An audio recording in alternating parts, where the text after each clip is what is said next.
Hey guys, welcome back to The Readers. I hope you are having an amazing day. Let's get right into the stories. The first one is an entitled People's Story, The Background. My wife and I bought our first home about 3 years ago. It's a modest 3-bedroom ranch-style house on a half-acre lot in a quiet suburban neighborhood. The property has mature trees, decent privacy, and a particularly nice stretch of land along the eastern side that gets perfect morning sunlight. That's where I decided to put in a vegetable garden when we first moved in. The house had been vacant for about 8 months before we purchased it. The previous owners were an elderly couple who moved to Florida to be closer to their kids. According to our realtor, the wife had maintained beautiful flower beds, but they had become overgrown during the vacancy. I was excited to bring them back to life and add my own vegetable garden to the mix. Our neighborhood is mostly friendly. We have a mix of retirees, young families, and a few single folks. We're not the kind of people who host block parties or anything, but we wave to each other and occasionally chat when we're both outside at the same time, except for one neighbor, the lady who lives directly to the east of us, who I'll call Karen, not her real name. From day one, Karen had been difficult. She's in her late 50s, lives alone, and seems to have nothing better to do than monitor everyone else's business. When we first moved in, she came over with a sad excuse for a welcome basket, a few stale cookies, and a pamphlet for her church, and proceeded to tell us all about the neighborhood rules. "We don't put our garbage cans out before 6 p.m. the night before pickup," she informed us sternly, "and we bring them back in by noon on collection day. The HOA has strict guidelines about exterior paint colors and lawn maintenance," she continued, even though our neighborhood doesn't actually have an HOA. "And we're very particular about noise after 8 p.m., she added with a pointed look at our moving boxes labeled vinyl records and stereo equipment. I nodded politely and thanked her for the welcome, but internally I was already dreading having her as a neighbor. My wife squeezed my hand as if to say, "Just smile and nod, we'll deal with her later." For the most part, we managed to avoid direct conflict with Karen for the first couple of years. We'd get the occasional passive-aggressive note about our lawn being half an inch too tall or our holiday decorations being excessive, but nothing major, until the garden dispute began. The Tittle incident.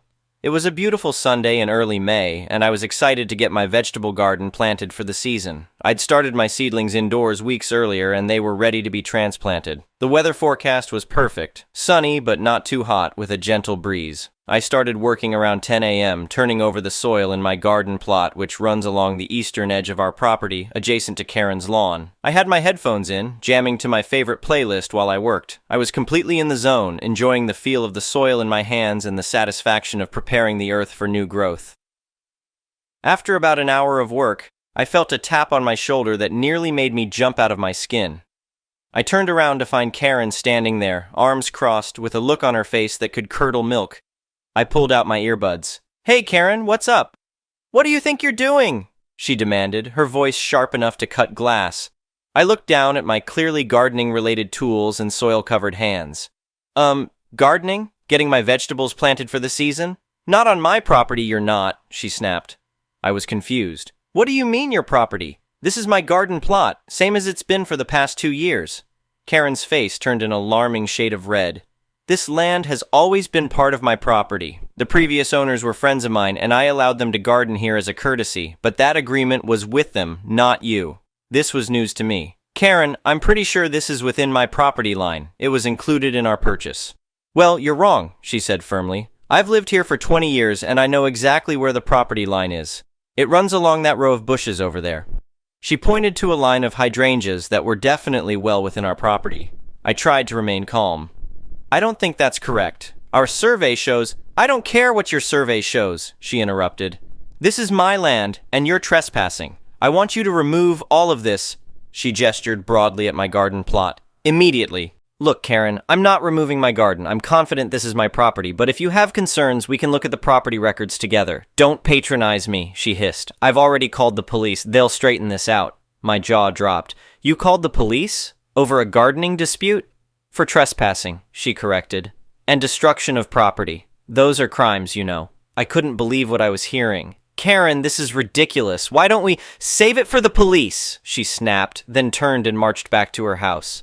I stood there, garden trowel in hand, completely dumbfounded. Did my neighbor seriously just call the cops on me for gardening on my own property? I shook my head and pulled out my phone to call my wife, who was grocery shopping. "Hey, you're not going to believe this," I started when she picked up. I quickly explained the situation. She did what? My wife exclaimed. That's insane. Do you want me to come home? No, finish the shopping. I've got this. I'm going to grab the property documents from the office. I know we have the survey in there somewhere. After hanging up, I went inside to wash my hands and find our property documents. When we bought the house, we had a proper survey done, and I was 100% certain that my garden was well within our property line. I found the folder with all of our closing documents and pulled out the survey map, along with our deed. I also grabbed my phone and went back outside to take some photos of the garden area in dispute just to document the current state of things. While I was doing this, I noticed Karen watching me from her window. I ignored her and continued gathering evidence. About 20 minutes later, a police cruiser pulled up in front of our houses. A single officer got out and approached me. "Good afternoon, sir," he said. "I'm Officer Reynolds. We received a call about a property dispute." "That's right, officer," I replied, trying to stay calm and professional. "My neighbor seems to think I'm gardening on her property, but I've got documentation showing this is my land." Just then, Karen came bustling out of her house, waving her arms dramatically. "Officer, thank goodness you're here. This man is trespassing on my property and destroying my lawn to plant his vegetables." Officer Reynolds held up a hand. "Ma'am, please calm down. I'm here to sort this out." "There's nothing to sort out," Karen insisted. "This is my property. It always has been. I have documents." "I have documents too," I said, holding up my folder. The officer sighed slightly. "All right, let's all take a breath. Property disputes like this are usually civil matters, not criminal. But I'm happy to look at what you both have." I handed over my survey and deed first. Officer Reynolds studied them carefully, particularly the survey map with the clearly marked property lines. Karen then thrust a yellowed piece of paper at him. "This is the original plot map from when the subdivision was built in 1978, she announced triumphantly. "As you can see, the property line extends to those hydrangeas." Officer Reynolds looked at her document, then back at my modern survey. "Ma'am, this is an old developer's marketing brochure, not a legal survey. And even on this rough sketch, I don't see anything indicating the property line is where you're claiming." Karen's face flushed again. "Well, I've lived here for 20 years, and that's where the property line has always been. Possession is 9/10 of the law, you know." The officer turned to me. "Sir, when did you purchase this property?" "About 3 years ago," I replied. "We had a proper survey done as part of the closing process. That's what I've shown you." Officer Reynolds nodded. "Based on the documentation I'm seeing, this appears to be legally your property, sir. There's no evidence of trespassing." Karen looked like she might explode. "That's ridiculous! Check the county records. This has always been my land."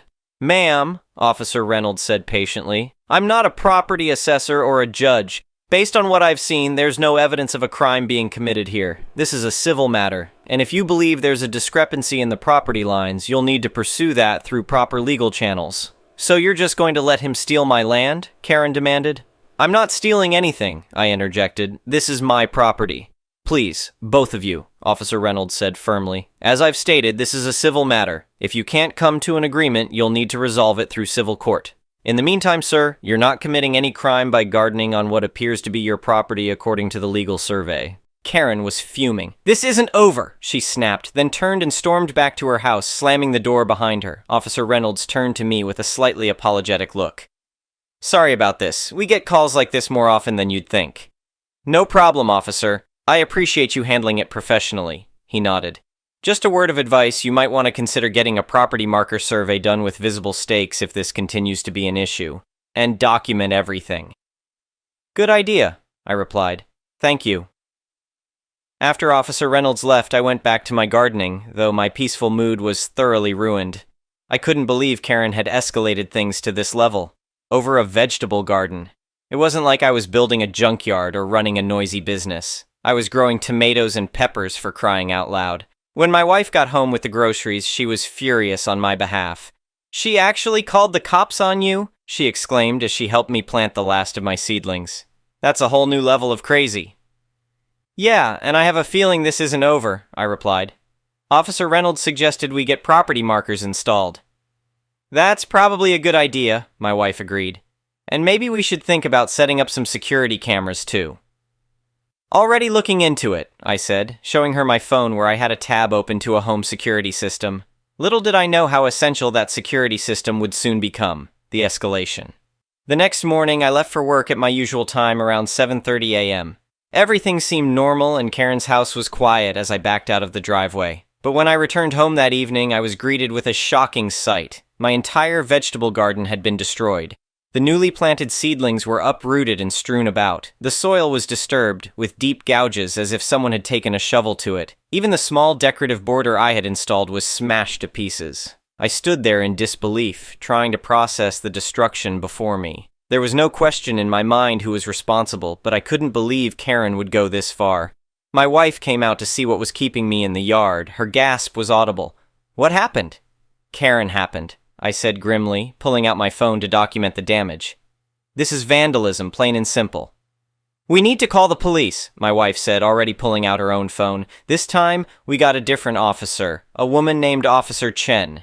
She was thorough, taking multiple photos of the damage and noting down my account of the previous day's events. "Do you have any security cameras that might have captured this?" she asked. "Not yet," I admitted. "We were literally just talking about installing some yesterday after the property dispute." Officer Chen nodded.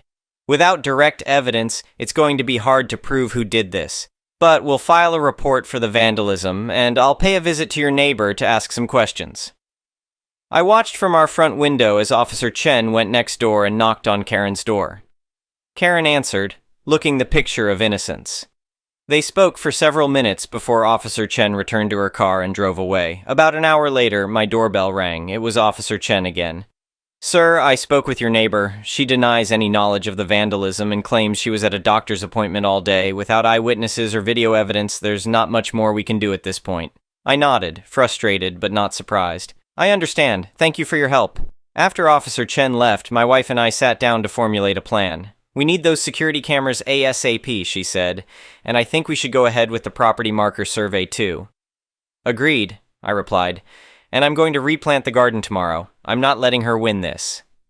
The next day was Saturday, and I took a personal day off work to deal with everything. First thing in the morning, I called a local surveyor and arranged for them to come out the following Monday to place official property markers. It was an expense we hadn't planned for, but it felt necessary given the circumstances. Then I went to the local home improvement store and bought a comprehensive security camera system with 4 cameras that could cover all sides of our property. I also picked up new seedlings to replace the ones that had been destroyed. While my wife installed the security system, she's the tech-savvy one in our relationship, I set about re-establishing my garden. I was determined not to let Karen's intimidation tactics work. As I was working, I noticed Karen watching me from her window again. I gave her a friendly wave, just to let her know that I wasn't intimidated. She quickly disappeared from view. By the end of the day, we had our security cameras up and running and my garden was replanted. We had positioned one camera specifically to monitor the garden area with a clear view of the property line. The weekend passed without incident, and on Monday, the surveyor came out as scheduled. He was very thorough, using GPS and the official property records to place metal stakes at each corner of our property. He also ran a bright pink string between the stakes to visibly mark the boundary line. As I suspected, my garden was well within our property. In fact, the actual boundary was about 3 feet beyond where I had been gardening. I had been giving Karen more space than I needed to.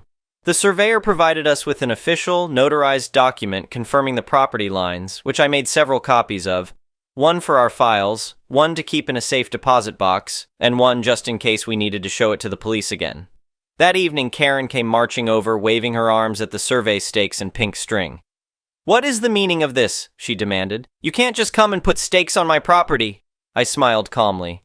"These aren't on your property, Karen. We had an official survey done today. These markers show the legal boundary between our properties, as recorded in the county land records." "This is absolutely ridiculous," she sputtered. "These stakes are wrong. Your surveyor obviously made a mistake." "Feel free to hire your own surveyor," I replied, still keeping my cool. "But until then, these are the official boundaries. Oh, and by the way, we've installed security cameras that monitor our property now, including my garden." I pointed to the visible camera mounted on the corner of our house. "Just so you know." Karen's face went through a range of emotions: anger, surprise, and then something like fear. Without another word, she turned and stomped back to her house. I had a feeling the visible security cameras and survey stakes would discourage any further vandalism, but I still waited anxiously over the next few days to see if my replanted garden would survive. The revenge. For about a week, things were quiet. My garden remained undisturbed, and Karen seemed to be avoiding me. I was beginning to think maybe the matter was settled. Then, on the following Sunday, I was reviewing the security camera footage from the night before. I had gotten into the habit of checking it daily, when I saw something that made my blood boil. The footage, captured around 2 a.m., clearly showed Karen sneaking onto our property with a pair of garden shears. She crept up to the survey stakes and began cutting the pink boundary string. Then she proceeded to try to pull up one of the metal stakes, struggling with it for several minutes before giving up. Finally, she took out a can of what looked like black spray paint and began to spray over the stake to obscure it. I was livid. This was no longer just a neighborly dispute. This was criminal trespassing and vandalism, caught clearly on camera. I immediately called the non-emergency police line and explained the situation, telling them I had clear video evidence of the crime. They promised to send an officer out that afternoon. While waiting for the police, I made several copies of the relevant security footage and saved it to a USB drive. I also printed out still images showing Karen clearly in the act. Officer Reynolds arrived around 2 p.m., and I was glad to see a familiar face. I showed him the footage, and he shook his head in disbelief. "Well, this is pretty clear-cut," he said. "Trespassing and vandalism with clear identification of the perpetrator. We'll need a copy of this footage for our report." I handed him the USB drive I had prepared. "Already done." Officer Reynolds thanked me and went next door to speak with Karen. From my front window, I could see her animated gestures and red face as she spoke with him. After about 15 minutes, Officer Reynolds returned. "Miss Karen has been issued citations for criminal trespassing and vandalism," he informed me. "She'll need to appear in court to answer for these charges. You may be called to testify." "I'm more than happy to do that," I replied. "Given the escalating nature of these incidents, I've also advised her that further actions against your property could result in more serious charges," Officer Reynolds added. "Hopefully that will put an end to this situation." I thanked Officer Reynolds for his help, and after he left, I went out to inspect the damage. The surveyor's string had been cut in several places, and one stake was covered in black spray paint, but it was still firmly in the ground, nothing that couldn't be fixed. I called the surveyor's office on Monday, explained the situation, and they agreed to come back out to replace the damaged markers at no additional charge. They also suggested I file the incident with the county property records office, so there would be an official note of the tampering attempt associated with both our properties. When the surveyor came to replace the damaged markers, he used even more visible materials, brighter marking paint on the ground in addition to the stakes and string, and he placed small flags at intervals along the boundary line. It was now impossible to claim any confusion about where one property ended and the other began. I also upgraded our security system, adding 2 more cameras and motion-activated floodlights around the perimeter of our property. If Karen tried anything again, not only would we have crystal clear video evidence, but she'd be lit up like a Christmas tree while doing it. A few weeks later, I received a notice to appear in court for Karen's hearing. I gathered all my evidence, the original survey, the security footage, photos of the damage to my garden and the survey markers, and a timeline of events. The day of the hearing, I arrived early, dressed neatly in business casual attire. Karen showed up just before the proceedings began, looking somewhat frazzled. When her case was called, she seemed surprised to see me there. The judge reviewed the evidence, including the security camera footage, which was played in the courtroom. Karen's face grew increasingly red as the video showed her clear as day sneaking onto our property and vandalizing the survey markers. When given a chance to explain herself, Karen launched into a rambling story about how the land had always been hers and I was the one who had moved the property lines. The judge looked unimpressed. "Ma'am, the video evidence clearly shows you trespassing on the neighbor's property and vandalizing legally placed survey markers," the judge said sternly. "Property disputes need to be handled through proper legal channels, not by taking matters into your own hands in the middle of the night." In the end, Karen was found guilty of criminal trespassing and vandalism. She was ordered to pay a fine of $500, plus restitution of $250 for the damage to my garden. The judge also issued a restraining order requiring Karen to stay at least 10 feet away from the boundary line between our properties unless given explicit permission to approach.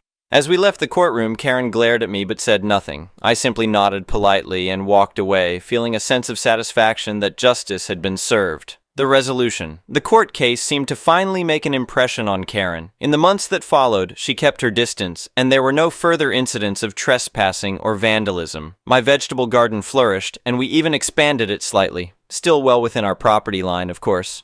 About 6 months after the court case, a for sale sign appeared in front of Karen's house. I can't say I was disappointed to see it. The house sold quickly, and Karen moved out with minimal fuss. Our new neighbors are a young couple with a toddler, and they've been absolutely delightful so far. I even gave them some tomatoes and peppers from my garden as a welcome gift. Looking back on the whole ordeal, I'm glad I stood my ground and handled everything through proper legal channels. It would have been easy to get drawn into petty retaliation or escalating arguments, but that would have only made things worse. By documenting everything, involving the authorities when necessary, and letting the legal system work, I was able to protect my property and ultimately resolve the situation. And my garden? It's doing better than ever. There's something particularly satisfying about enjoying vegetables grown on land that I had to fight to defend. As for Karen, I heard through neighborhood gossip that she moved to a condo in a retirement community. I hope for her new neighbors' sake that there aren't any property lines for her to dispute there. The next one is a pro-revenge story. I was desperate to join a new job after my husband and I were both laid off last year. When I was offered a new role, I knew it would be a step down from what I was doing, but the manager and the team seemed great, and that part has not changed. However, since my manager Gary was so busy, he basically offloaded me to another manager, Jane. I was supposed to be the connection point between my team and Jane, but it quickly became Jane micromanaging me. She would ask me to work through lunch, cancel vacation days, call at 11 p.m. on weekends, and order me around on phone calls. She also made nasty comments about my weight and said I was big for my race. The list of personal slights so long that it filled 3 pages. I would talk back to her, and she did not like that, and that provoked her more. I only stayed because we needed to pay the bills. Finally, I had a mental breakdown on a Friday afternoon, after she yelled at me for something trivial about scheduling a meeting without including someone from her team who I didn't know about. I was dealing with a family tragedy and couldn't take it anymore. I told Gary about the situation with Jane, and he was sympathetic and not at all surprised considering half her team quit. He immediately offered to move me to a different team under him. I was thrilled. Well, turns out going to the new team didn't help. Jane continued to order me around from afar. When I ignored her emails, she came to my desk one day and started loudly talking about how I am not qualified for this role. Gary overheard and finally told her off, but the verbal abuse did not stop. After 2 months there, I abruptly wrote my resignation letter and stapled the list of Jane's offensive comments and CC'd everyone. Gary offered a bunch of accommodations to try to keep me, but seeing how she was still provoking from afar, I said the only way for me to stay would be for her to go, and he did not have authority to let her go. Her manager was in a different country, and despite several HR complaints from at least 5 people, nothing was done. So I left, loudly and without shame, telling everyone exactly why I was leaving. Times were very bad for 3 months. There were nights we would eat slices of bread just so we could pay the mortgage and emergency expenses from a health crisis and a funeral. Even after he found a job, we were still catching up on bills and still are. I spent months applying to 5, 10 roles per day, sometimes over 20. Last month, I saw a public memo about a big shot from a former company joining the company I just left. I used to work with this guy closely and texted him a congrats, let me know if you need any insights on the new place. We had a quick call where I told him some ins and outs, where I thought they could innovate. After this call, he asked me to join the team as his chief of staff. I accepted.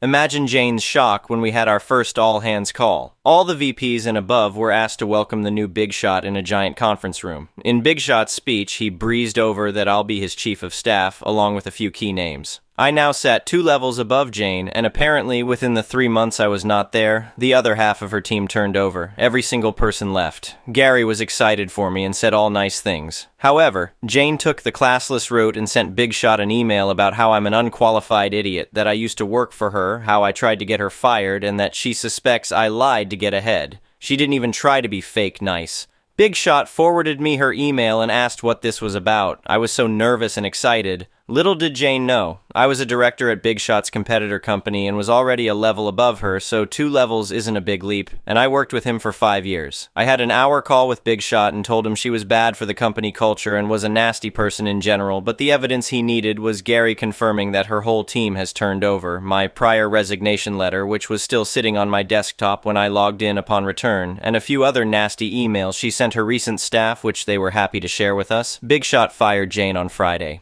Thank you for watching. I would really appreciate it if you could like the video and subscribe to our channel if you haven't already. We'll see you again tomorrow.